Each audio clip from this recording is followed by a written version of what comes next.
Ba, ba, ba, ba, ba. First off, screw you, Jake Russell. I am not Goatface. No, no, no. I'm the tag team champions. Anyway, so here we are, weekly vlog, covering the whole week. Here it goes. This is my son, Austin. Alright, so first off, we're going to talk about Bound for Glory. Really good pay-per-view. Bad, bad, bad, bad. You all read my blog. It's got over 3,400 views on the site and everything else. But that's cool because you know what? Some people read it the wrong way. I didn't necessarily say they dropped the ball as him being the leader. They just dropped the ball with giving us something to really be excited about here with a face reveal. Okay, it's a big swerve. Yeah, we all know it's a big swerve. Oh, wow, slap us in the face. What, Jimmy? No. You can't sit up here, too. All right, fine. Here, wait a minute. Hang on a minute. All right, come on. All right. Anyway, so y'all know my son, Austin, and little Jimmy's sitting over here in the corner. You can't really... He's yeah, no. Hold, Jimmy, right there. Sit right there and don't move. Okay. All right, so TNA built this Aces and Eights storyline for a long time.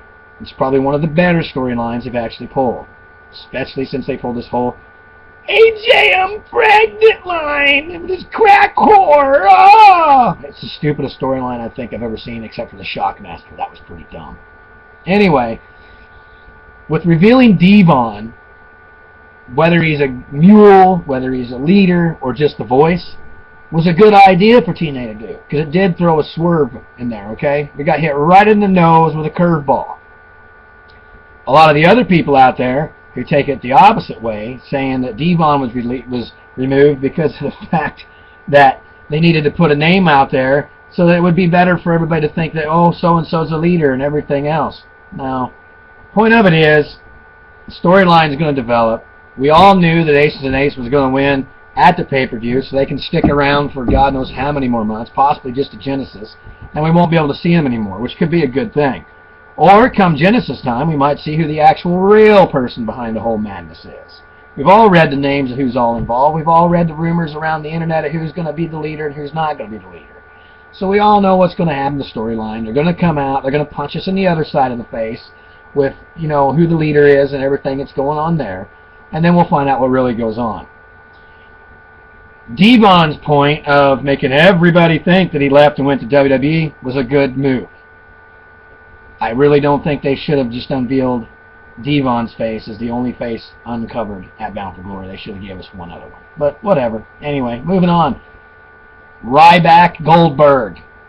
This would possibly be one of the greater matches, I guess you would say, between two big bald beasts of a man, whatever you want to call them. Ever since Ryback's come out and been a major star in WWE right now with that push like Goldberg got in WCW, until he signed with Vince McMahon, and Vince McMahon ruined his entire whole gimmick, his whole career, and everything else. Went all downhill ever since he became over at WWE. Hell, even Gilbert was better off in WWE than Goldberg. Point of it is Ryback's a big, muscular, dumb moron who is a beast who just terrorizes all the way through every match he gets his hands into. It's only been pushed to the limit a few short little times. A.K.A. Awesome! The Miz. That was a good match.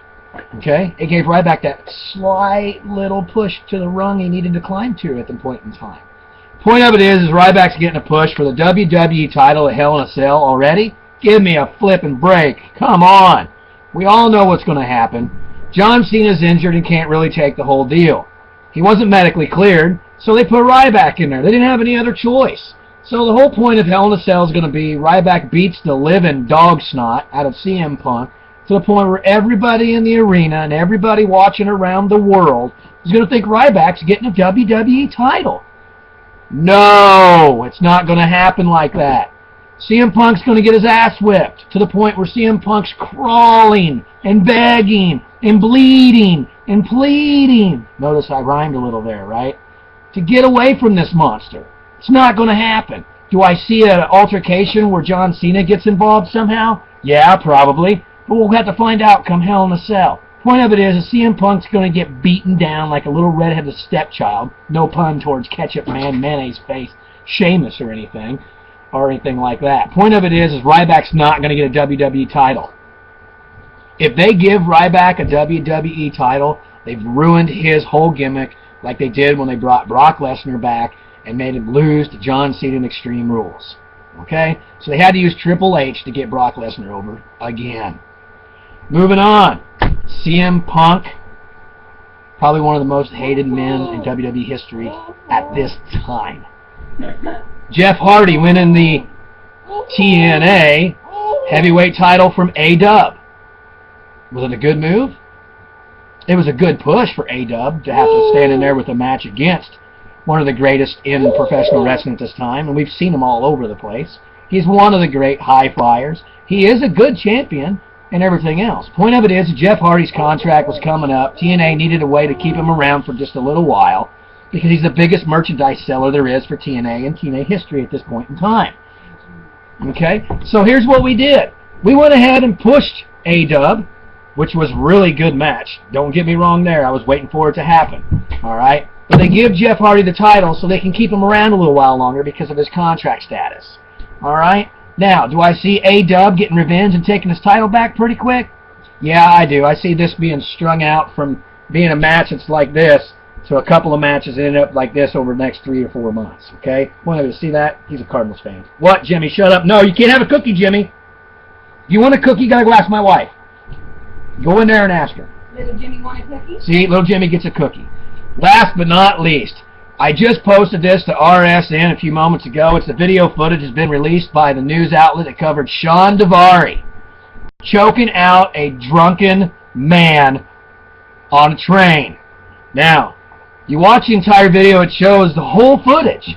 Shawn Daivari's sitting there just kind of all sitting there doing nothing. He's probably playing with his iPod or trying to get a contract somewhere with a company or I don't know what he was doing. Point of it is this big drunk man comes in, becomes completely unruly, starts picking on some poor little white man who looks like he's 55 or 60 with a bicycle, and then gets yelled at by somebody else, so he causes a problem and starts threatening people on a train. Shawn Daivari acts as fast as he possibly can, wants to make a name for himself, and he goes in and he puts this guy in a massive chokehold just like this and everything else. Then he falls to the floor of the train and wraps him in a scissor hold, which makes the big drunk man piss himself all over the floor. I think that's the funniest thing in the video. The drunk man pees himself because Daivari squeezed him too hard. His kidneys released, and he peed all over the place. Okay, Jimmy, I told you, you want a cookie, you have to ask her. She'll get you a glass of milk if you want one, but don't come bugging me right now. Okay? Jeez. I'm going to have to give R-Truth a call and tell him to come get his little brother because this kid's really starting to be a pain in my butt. Alright, so anyway, Shawn Daivari takes out a drunk man, shows up on the news, makes a name for himself. It's all over the wrestling boards, all over the world.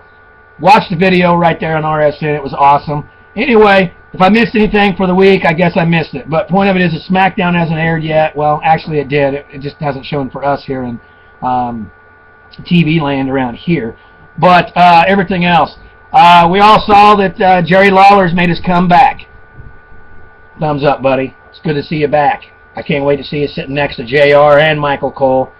Right there where you belong the whole time and everything else. Stay healthy. Stay out of the ring. Let somebody else deal with the problems and everything else. You don't need to do it anymore. I mean, Jesus. Look at Ric Flair. Woo! Like 75, 95 years old. He's a dinosaur. And he's going to have a freaking brain aneurysm one day because he gets in the ring and he gets his veins going. He gets so red-faced he looks like a baboon's ass because his face is so red. One day he's going to choke in the ring with an aneurysm or something, and it's going to be all over the TV. It's not going to be hidden behind camera like it was with the other guys that have passed in the ring or have fallen and everybody thought it was a gimmick and everything else. So, you know, and if you're paying attention and you listen to wrestling like I have for 30-some years, you know who I was talking about there. Rest in peace, Owen Hart. You are gladly missed.